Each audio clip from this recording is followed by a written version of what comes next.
Okay, so I guess I'll just start. Yeah, hello everyone. My name is Juan Garcia. My project was on comparing windscreen effectiveness and my cover effectiveness in high alpine weather when doing like Pika audio collection.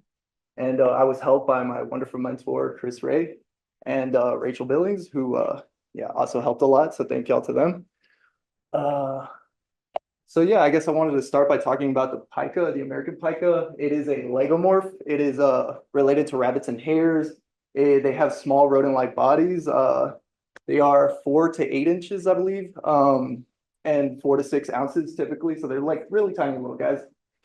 They have big, thick black and brown fur that kind of helps like hide them in the talus rock that they like call their homes.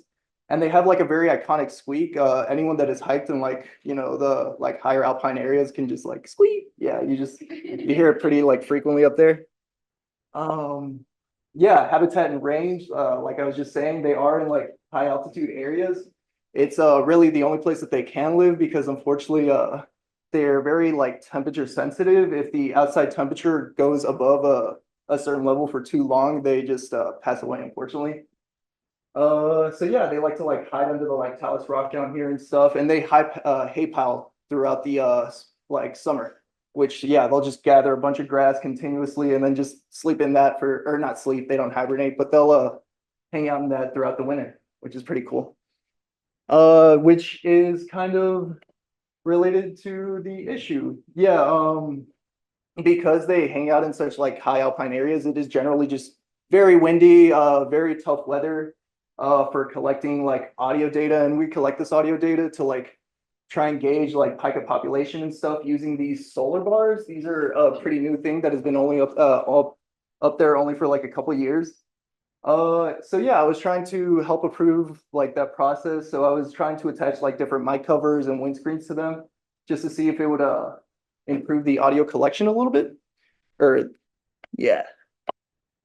So to start, I did like a controlled sampling where I did my like different attachments, the microphone by itself, and then the different windscreens and different mic covers.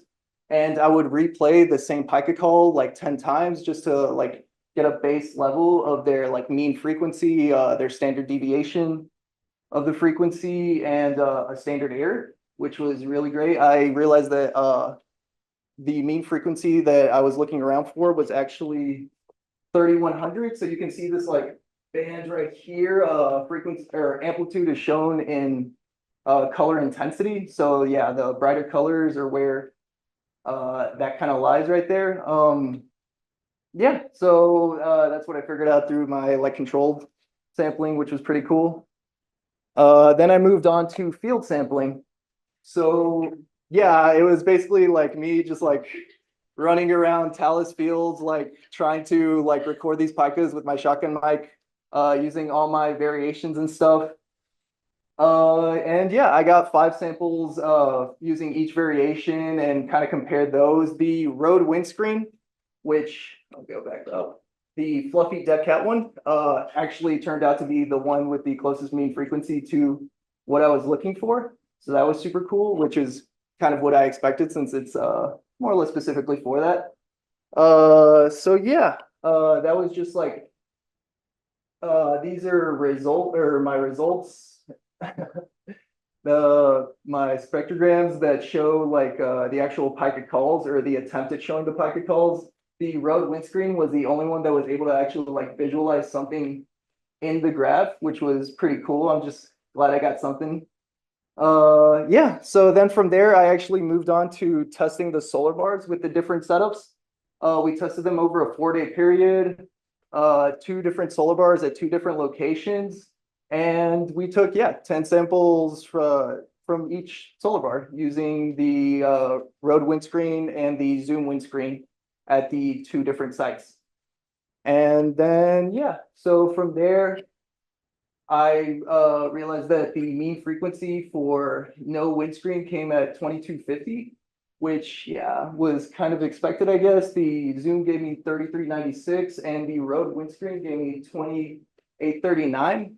So yeah, generally speaking, it seems like the Rode windscreen came the closest to the frequency that I was looking for, which was super cool. Again, kind of expected. And yeah, I guess that was basically it. Future work-wise, I definitely want to increase my sample size and redo this. Unfortunately, I was only able to capture like 10 calls using the solar bars and 5 using the shotgun mics. So there's definitely room for improvement there. My original plan was to run these through our studio and get like hundreds of calls and then just do my comparisons using that. Uh, and yeah, that's basically it. Just my citations.